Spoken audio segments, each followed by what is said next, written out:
enjoying his life there. So. Okay, this is being, are we on live now? I'm gonna wait. We're not yet, it's just loading. Okay. I tried to diffuse the clicking of my clock by at least diffusing my background. So maybe it's not quite so distracting.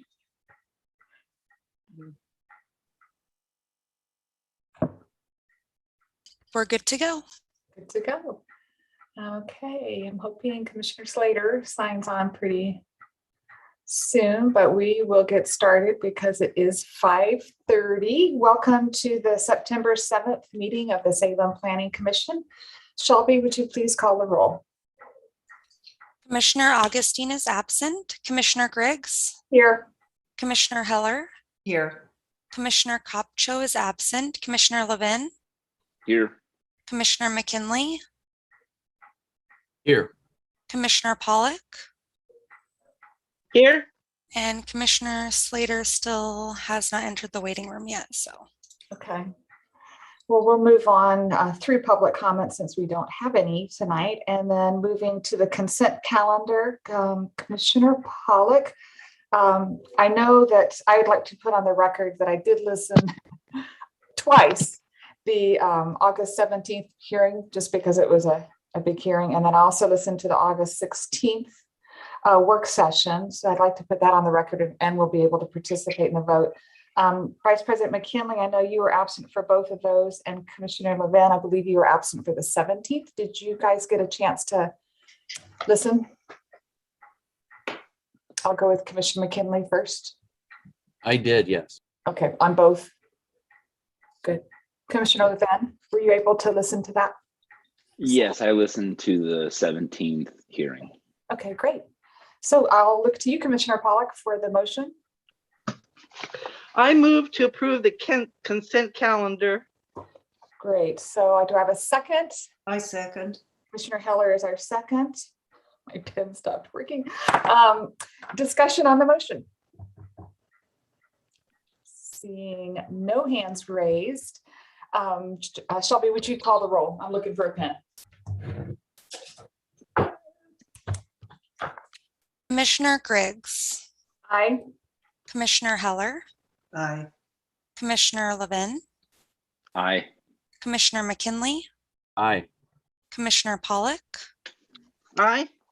And Augustine and Kopcho are absent, and I will put Slater as abstention. Sorry, can't read. He's pending in the waiting room for some reason, good. so he's almost here, but it like froze. So Okay. I'll keep an eye on that. Okay, sounds good. He must be having a hard time connecting for reasons I never understand. So we'll move to deliberations on CPC ZC 21-03. Again, for the record, I did listen to that August 3rd hearing, so I will be able to participate in the deliberations and in the vote. Commissioner Pollock, were you able to listen? Because you were absent for that, weren't you? The August 3rd hearing. You're muted. I can't hear you. No, I didn't listen to it. No. Okay, so then you'll just sit out this one. Okay. So we'll move right into deliberations. Just a reminder, we can ask some questions of staff if we have them, as long as we're not introducing new evidence into the record. So let's open it up for discussion. Who would like to discuss? I listened to the hearing. There were several things that struck me as interesting. I think it is very compatible, the zone requested change, because it is right next to an RM2 zone. We do need the multifamily land. And the other thing that I thought was interesting is that Commissioner Griggs, I'm sorry. I think we need a motion first before there's discussion. I thought, okay, yes, I need a motion. I didn't hear one. And I didn't know if you wanted to ask Stephen to provide the summary of the case. That'd be great. Yeah, Stephen, you're on for a brief. Would you like to do that? You bet. Thank you. This is the CPC ZC 2103. It's a comprehensive plan map change and zone change for 1055 Sherman Drive South, which is about 1.8 acre property currently zoned RS single family with a single family comprehensive plan map designation. The applicant would like to change it to a multifamily designation with an RM2 zoning. And as you mentioned, we discussed it on the August 3rd Planning Commission hearing. Some folks in the neighboring community indicated that they didn't receive the notice due to a potential delay from the USPS until just a few days before the hearing. So they had requested that the record stay open, and so we did. The record was left open for 7 days for additional testimony, and then 7 days after that for rebuttal of that testimony, and then a final 7 days for final applicant rebuttal. And in total, during the first 7 days, I believe we received about 3 additional comments, and then 1 during the second 7-day period, and then the final rebuttal at the end of the second day or second 7-day period from the applicant's representative. Thank you. Before we go into deliberations, Vice President McKinley, do you have a motion? I do. I move that we adopt the report for public hearing 5.1. Do I have a second? Commissioner Levin, is your hand raised because you're a second, or did you have a?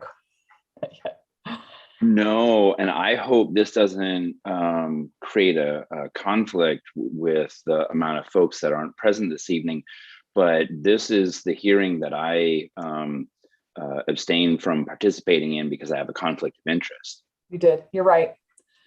So noted. Shelby, did you get that? I need a Yes. second on. Thank you. And second on the motion, Commissioner Heller, is your hand raised for the second? No, it's for a question. Okay, Commissioner Slater, is your hand raised for a second? I am. I will second this. Thank you so much. Appreciate it. Now we can discuss.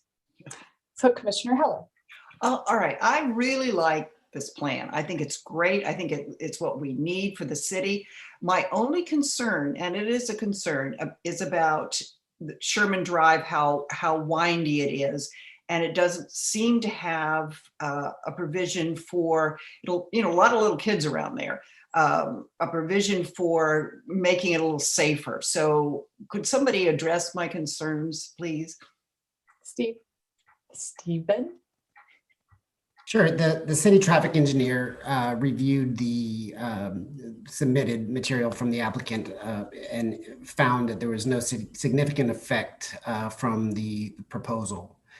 The applicant may be able to chime in with more detail of that, but at this point, we're just reviewing the zone change itself, and there's no development plan, so there hasn't been a finalized number of units that are going to be developed on the property. But based on the potential with the RM2 zoning, the traffic engineer found no significant effect. So following up for Commissioner Heller, so once it gets to the design, if this is approved and it gets to the design stage, that's when the improvements that would be required for the number of units, et cetera, would be part of the conversation, correct? Yes. This is just the zone. Right. Commissioner Heller, did you have a follow-up on that, or is that? Okay. No, thank you. Commissioner Slater. Thank you. Stephen, the traffic analysis that the engineer reviews, does that specifically address safety, or is that about traffic flow? I don't want to. I think that's maybe a question best left for the engineers. I think more about flow and less about design standards and safety amongst the children and the community. But again, I'm not one that is particularly familiar with traffic studies.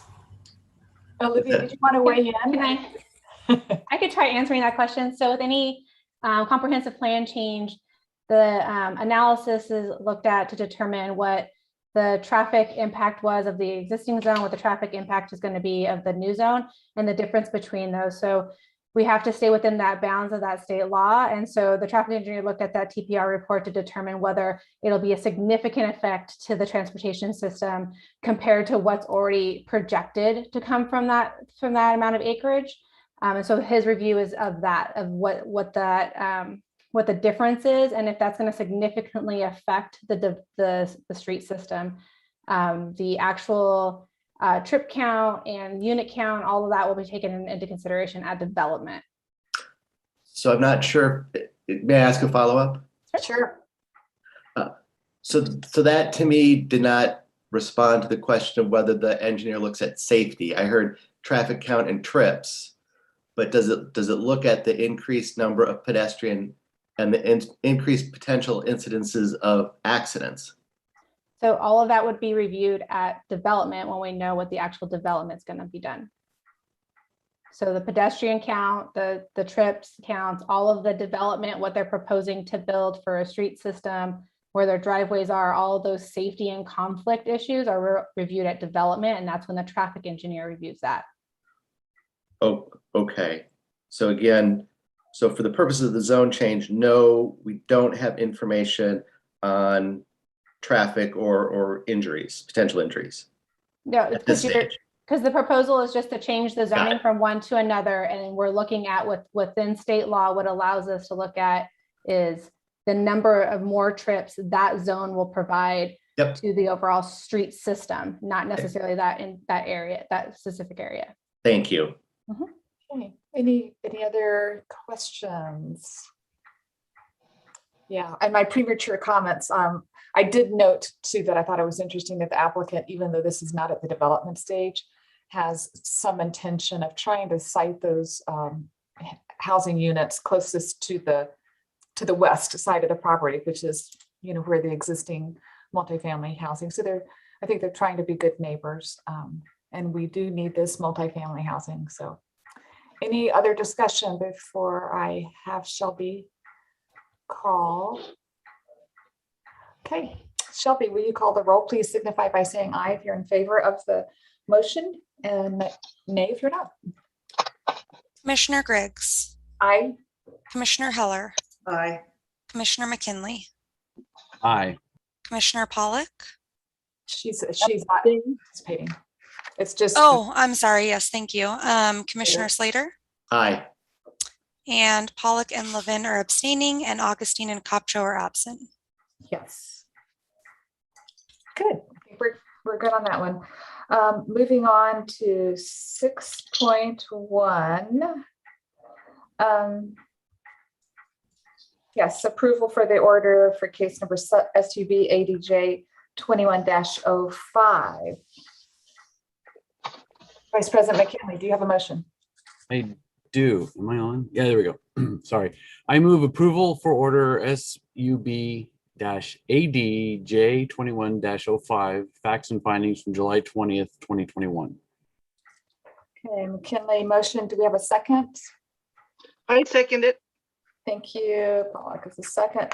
Let's discuss. I think this was a very interesting case to listen to, and what was under the consent calendar is usually something pretty clear cut, but it became not clear cut.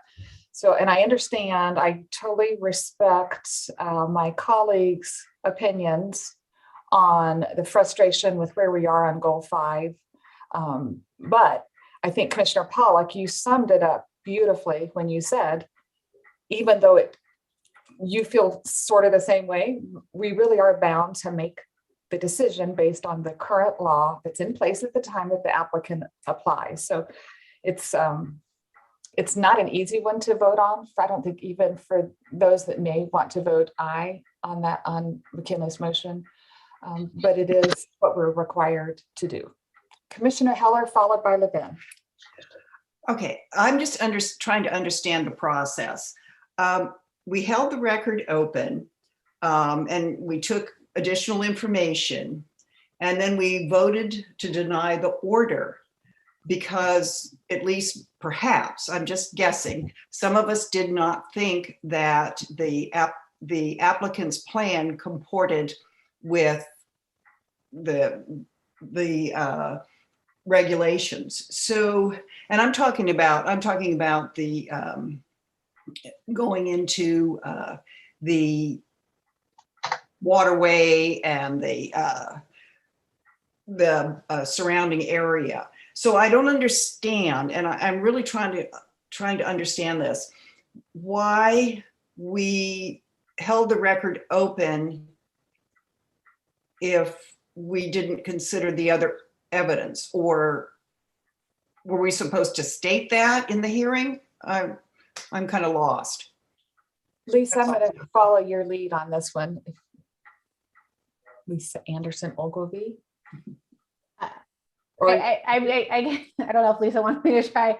I don't think I fully understand your question, Commissioner Heller. So the order that was presented that the commission decided to deny did include the summary of the items that were the testimony that was submitted, which was to be no new evidence to be submitted, and reflected the commission's decision of the original decision. So can you restate your question for me? I don't. Okay, so what I'm trying to understand is if we are supposed to look at or are permitted to look at additional evidence, and we're looking at the whole case, including additional evidence, and we decide, some of us, based on additional evidence that the applicant didn't meet his burden of proof, why are we even, and so why are we voting again? I mean, I can understand if we voted on the original order that said that it was approved. I can understand that we would not necessarily. I don't understand why the denial is not superseding the original order. So your question is why is there a vote tonight? Is that your question? My question is, if you consider if you hold the record open, you consider additional evidence, and all of a sudden it's getting a second vote, I don't understand. My question is, do we have to state in the hearing on the record why we are voting a certain way? I mean, is that required? Because it wasn't necessarily that we voted because of goal 5. It could be a variety of reasons. So that's what I'm confused about. Okay. Well, I think what Olivia was saying is that the open record period was for people to rebut some evidence that they felt like was new evidence in the final verbal period. The applicant at the very end showed a map, right? And then the appellant said we didn't see that map and it shouldn't have been introduced at the end. So based on that, there was no new evidence during the open record period. It was the appellants saying, this is a summary of our case and discussing that map. It's a little gray about if the commission should have been allowed to, I guess, vote to deny the order last time around. Part of it was that the majority that had voted to approve the case was not there that night. And so generally when we bring a written order back, we're not asking for you to approve the case again. We're saying, does this written summary match what the commission did? So under that scenario, the commission should not have been allowed to vote to deny that order when it came back. But because the record was had been opened, it's a little gray if the commission was taking a brand new vote on the case or just voting on the order. Because the order we brought was for approval and the commission didn't approve that, we've now written one for denial, because you have to approve some sort of written order for something. Right, I understand that, yes. The concern we had about just bringing the denial tonight is that if a majority of the commission wants to approve the case, like happened the first time around, then we will run out of time. We won't be able to bring anything back. And meet that right. And so that's why we brought both, because the 120 days is later this week. September 11th. Yes, September 11th. And so if the commission does not take some sort of action, we will run out of time, and then the applicant will file a writ in court, and the court will decide the case, potentially without conditions of approval, and then order us to pay their attorney's fees. So because of that, we wanted to bring both. There is no staff recommendation, just one or the other of those orders has to be approved. If, for example, the denial order is approved and the majority of the commission that votes for that feels like there needs to be more information provided about why the case was denied, we can beef that up before we mail it out tomorrow. We put in there what we heard Commissioner Slater say in his motion for denial. And that's what we wrote in there. So generally, when we write something, whether we think you should approve it or deny it, we do all the findings. Sure. The commission disagrees, then we try to write what the commissioners said, right? What we think we heard them say. So we should have had a more defined motion. Is that what you're saying as far as the motion to deny should have been more specific? Was that the root of the problem? I don't think it needs to be more specific. I think we tried to write down what we heard the motion, which was that it didn't comply with goal 5 and therefore couldn't be approved. So that's what we wrote. I see. Okay. Yeah. Thank you. Okay, I got Commissioner Levin followed by Pollock. Thank you. Oh boy, yes. Very interesting to consider and weigh everything. I am leaning towards affirming the July 20th Planning Commission decision as recommended by Commissioner McKinley. In listening to the August 17th hearing, something that I didn't hear brought up was the path forward. And so a lot of at least the specific language of Commissioner Slater's motion was about the disconnect between the state's goal and where City of Salem is, and what the city attorney referred to was that it was based on the comp plan. And if we look at where we're at, maybe I missed it, but I didn't see anyone or hear anyone mention that the comp plan is being updated. And that means that as soon as that goes into effect, the most current version of goal 5 will be adopted. And so that there is a path forward for that to happen. And so I thought it was important to bring that up. I would agree though with what Commissioner Pollock said, that the criteria is based on when the application was submitted. So as it revolves around the question regarding goal 5, I would lean towards, as I said, affirming the decision from July 20th hearing. Thank you, Commissioner Levin. Commissioner Pollock followed by Commissioner Slater.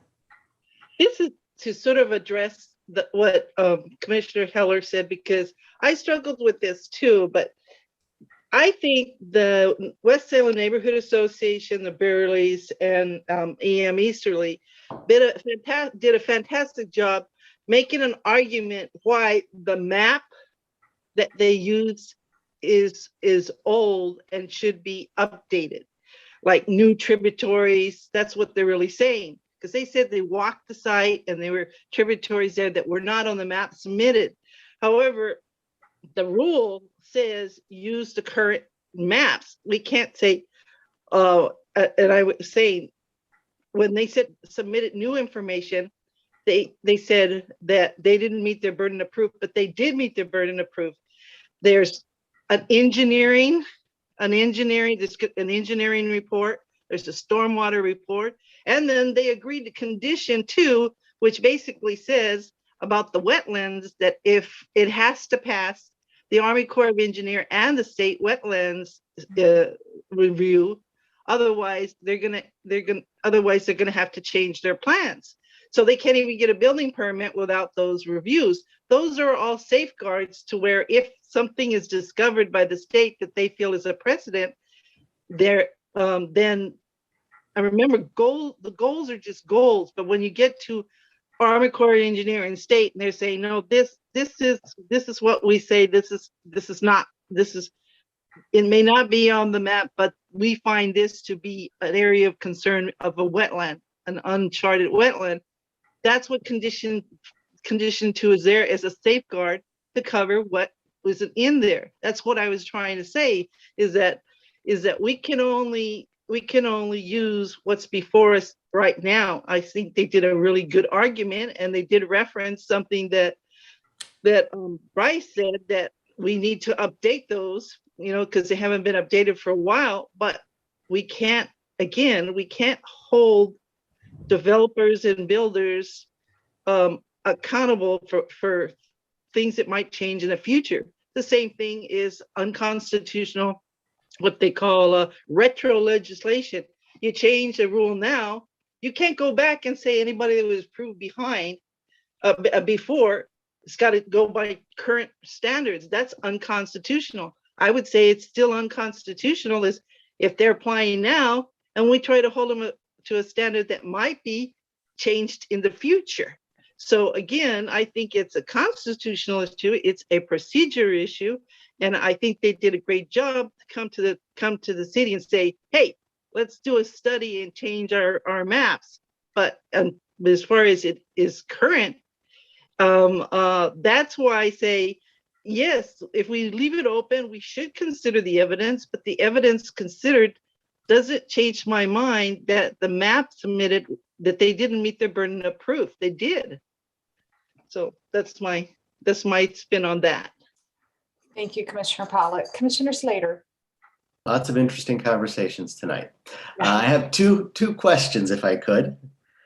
One, I would like to follow up on Commissioner Levin's comments about updating Goal 5 through the comprehensive plan, and maybe ask Lisa if there is an intention to update Goal 5 along with the comprehensive plan update, because my understanding was that was not going to happen, but I certainly could be wrong. Lisa? The Our Salem project is not going to update Goal 5. It does have a written implementation plan of different projects that would come after Our Salem. So the transportation system plan, the Parks Master Plan, Goal 5 is a project on there. It's not, and just in case you think it's like 30 projects or something, I think it's 5 projects right now. So, so it would be a near term project, assuming that the city council decides that it should be done and, gets funded in the budget, that kind of thing. Thank you. If I have one more. Yeah, you sure may. So I think Commissioner Pollock raised a very interesting question, and I tried to get at it last time, but maybe I didn't do a very good job at it. And that is whether, what testimony can we review and accept? So if I understood Commissioner Pollock's comments correctly, we had a set of map and other material that existed related to whether or not there was a stream there. That material showed that there was not a stream.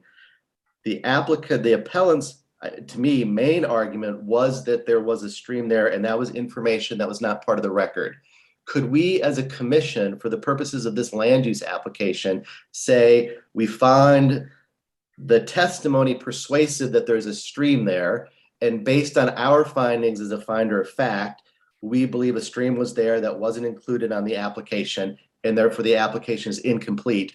Or are we required by the state law or by city code to ignore the applicant's testimony? Well, the applicant is not required with this I said application. appellant, sorry. No, appellant. yeah, that's okay. But the applicant's not required to go out at this point and determine if there's more streams than what the officials map show. So I think that's the crux of it. Their application demonstrated the maps that are on the streams that are on the official map and how they integrated that into their development. Staff's not sure if there's more streams there, but that's why we put the conditions that they need to get state and federal permits, because we think that is the path for them to do that work, to determine if those streams are there, and then potentially get limitations on development in that area through that permitting. But again, if I could just repeat, but the appellant provided information. Can we as the commission say we find that evidence credible and we're going to accept that for the purposes of the land use application, or may we not consider that information? You can consider it, but if you're going to say we accept it and find it credible and then determine that they don't meet the criteria, that's where the problem comes in, because the criteria does not require them, again, to go out at this stage and find more creeks or do that investigation, it requires them to demonstrate, to show the creeks that are on the official maps and put that into their design considerations. So I think that's where the disconnect is. Yes, you can say we find that to be credible, and maybe then the state and federal permit requirements would get at that. That's where, maybe the commission could determine if it does or not, but the criteria, again, does not require them to do all that work now and or to comply with some creek that's not on the map under city Connie code. has his hand raised too, Lisa. He might want to Sure. chime in. Thomas. Thank you. And so, I mean, the difference is between, what may be facts on the ground and what has been recognized by the city. And so the criteria is which streams have been recognized by the city. And so the applicant correctly identified the map and identified which streams were there. The fact that there might be other streams there, it may be that the appellants have demonstrated that those streams are there, but because they haven't been recognized, they're not legally relevant for purposes of your consideration. And so it's like the city has taken judicial notice of some facts and not of others. And so when considering it, you have to differentiate between those facts the city has taken notice of. Commissioner Slater, did you have a follow-up? I do, and I don't know if it's so much a question, but a concern then that information that the commission can take notice of and information that it cannot take notice of is not information that we get when we evaluate this application. If the instruction with the appeal, would have said, the appellant has made this case, but you may not consider these facts because they aren't noticed by the city, that would affect how we would vote on this issue. In some ways, I feel like this process is suffering a little bit from the fact that we don't have pretrial motions on what's admissible evidence. That's an interesting idea. I'm sorry, I didn't mean to interrupt. No, I was done. Thanks, Tom. Okay, and so it's sort of the environment that you live in. And so the fact that the criteria has built into it, the fact that the streams have to be recognized is sort of a given fact that you carry in with you when you're considering the evidence. It's not really possible for us to write reports where we lay out, every possible scenario, which evidence may or may not be relevant.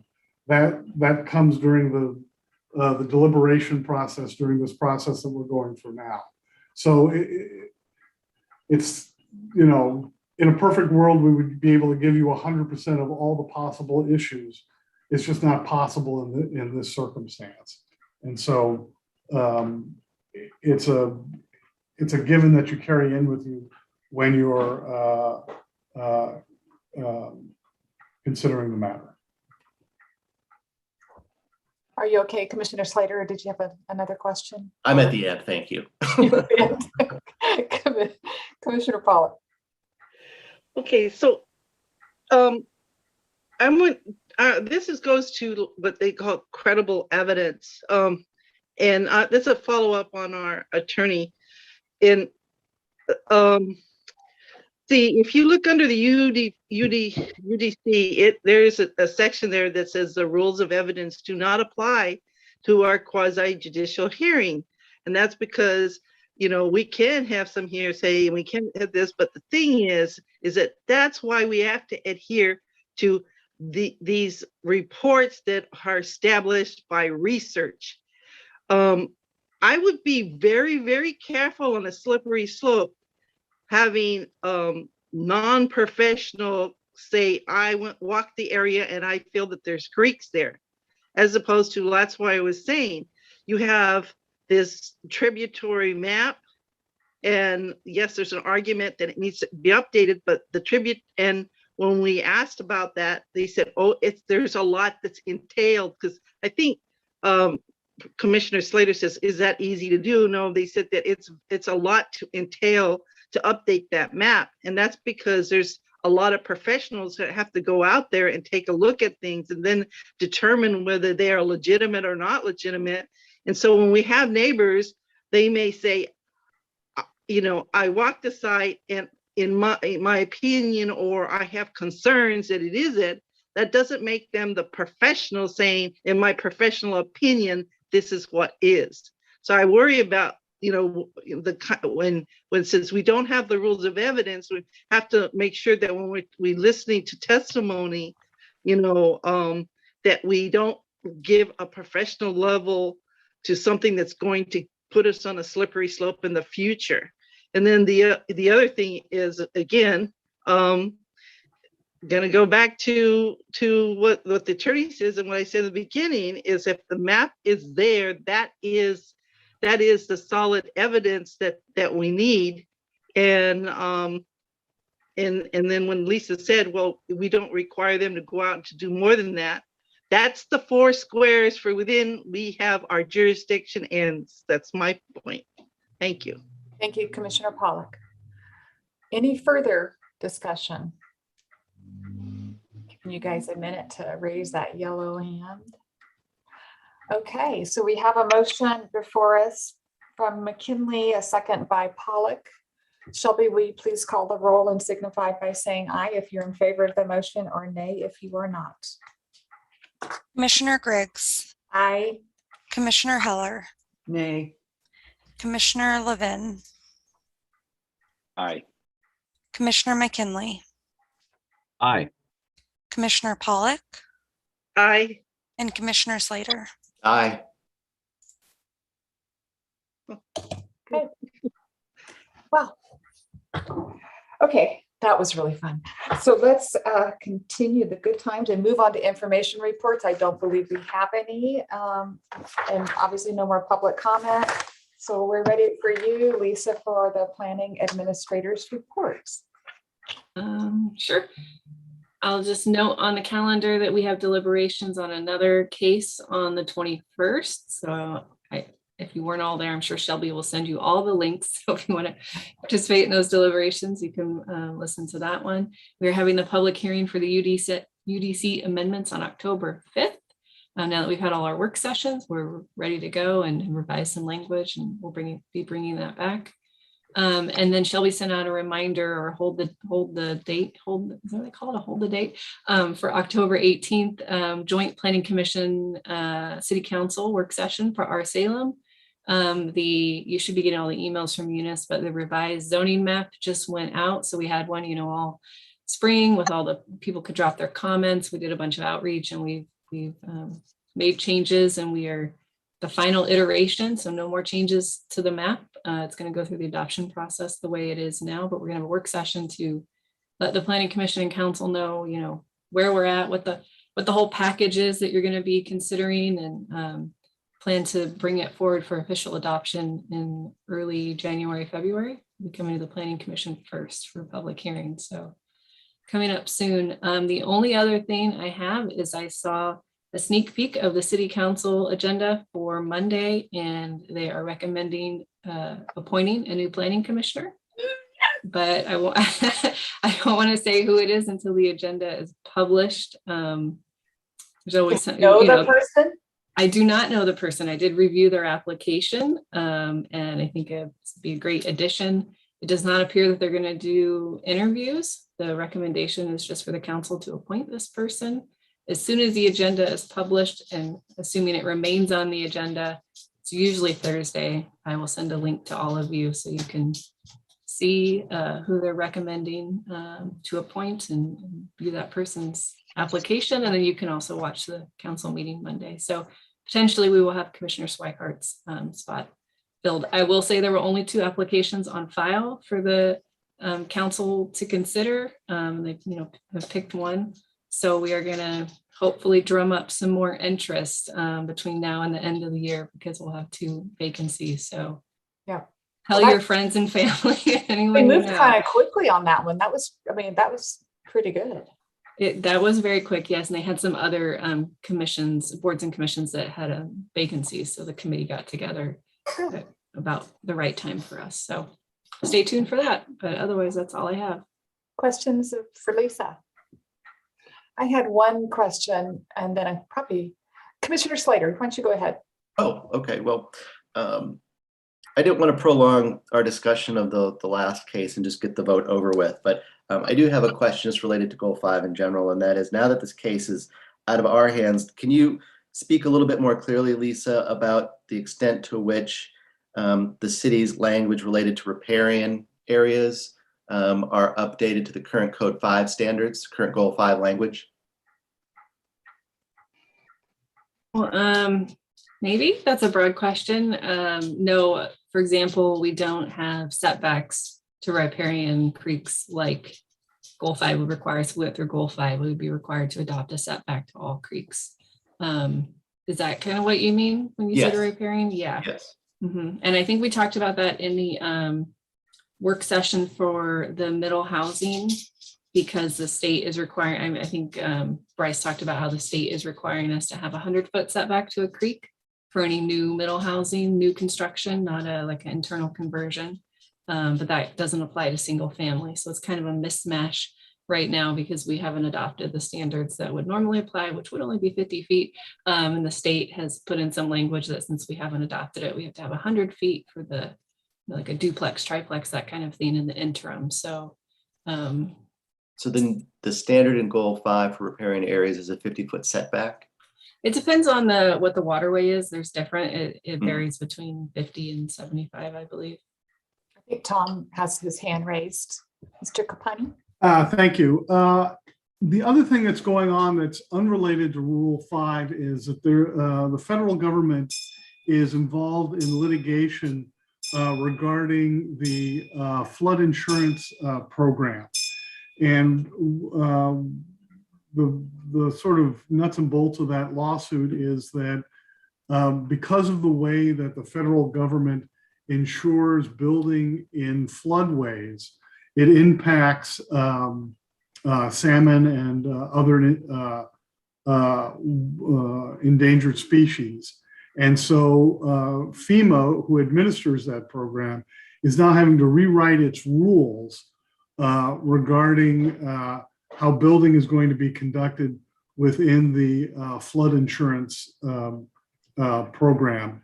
And it's likely that there are going to be restrictions on building in near riparian areas that are going to come about as part of that program as well. The city participates in the flood insurance program. It ends up being a tremendous benefit to landowners and developers within the city. And so, but it is a voluntary program. It's unlikely that the city would decide to leave the flood insurance program. So it's likely that what will happen is the city will have to adopt some additional regulations regarding building in the floodways and near riparian areas to further protect fish. And so that's a parallel and separate process. We're involved with the federal government. It might not surprise you to find out that during the last administration, not very much happened in trying to move that progress forward, but that under the current administration, things seem to be accelerating. But there's no timeline for implementation as of yet from the federal government. Did that give you enough information, Commissioner Slater, or are you looking for a little bit more? No, that was all very helpful. I appreciate it. Okay. I know Commissioner Slater in one of these hearings that I mentioned, listened to, Lisa wanted to have a work session on the trees. And I'm not sure if we can get that scheduled on a quiet night. And you probably want some clarification on scope, maybe of the presentation, but I'd be interested in it because I think it's going to be more and more of a topic for us. So Yes, and remind me, Commissioner Slater, what you're asking for as far as the scope. I was going to ask you, Lisa, if you could remind me what. Oh my gosh. Oh goodness. Well, I think you know, I think this issue is being partly covered by the updating of the code. yeah. So at this point, I'm not sure if it makes sense, given all the other meetings we've had, to have the meeting since we are discussing the topic as part of the code update. Right, that's what I was going to say. It is part of the code update. Maybe we go through that, and then if there's issues that are raised that can't be addressed during the amendments, then we could do after that, you know, we could talk about it outside of the code amendment process. Okay, so we'll just put a pin that one. And then Commissioner Pollack, at some point you wanted to talk about quasi-judicial issues around zone changes, or what was that? Can you hear me? Yep. Okay. No, I just wanted to, I was trying to, the thing is, the problem is that all this stuff is on my phone and I'm using Zoom on my phone, so I can't get to it. But I just wanted to point out that there is a section of the UDC that says that we do not follow the rules of evidence that, for this. And because you'll see a lot of this is hearsay, you know, and then there's always what you call, I think one of the West Salem people said, oh, this guy had a phase 1 report. What he's saying, he mentioned what the result was. Well, that's acceptable evidence from the applicant, but he said that was hearsay, should be acceptable, and that he wanted the report. Well, sure, best evidence rules says if you have a document, you need to submit the original, or if it's unavailable, a copy, but you still have to lay foundation. And this is not the stuff we do in a quasi judicial. But I just want to make sure that if there's any training that you do in the future, attorneys, to our new commissioners, that you might want to also cover that section about, you know, the value of evidence and what is weighed more heavier than others. Because again, you know, that's a perfect example what he just said about the fish, about the flood insurance program. Just, I mean, you can't just add a tributary to an established map, because there's a lot of tentacles that are all attached to these things to put them together. And that's why we have to go by these documents. That was a good fish analogy right there, Commissioner Pollack. Good job. Thank you. Mm-hmm. Any other questions or comments for Lisa? Just a reminder, I did send out that training opportunity, and the city can pay for it. And it's on Zoom, and I know a handful of you have signed up, but if you saw it and wanted to do it and haven't responded, please just send me an email. We'll get you signed up. Okay. Comments for the good of the order. I would like to thank Commissioner Levin for chairing that work session on the 16th. You did a lovely job from your balcony in Hawaii. Thank you. You're welcome. Any other comments for the good of the order? Okay. Well, with that, our meeting is adjourned, and see you in a couple of weeks. Okay. Thank you. Thank you. Bye-bye. Bye.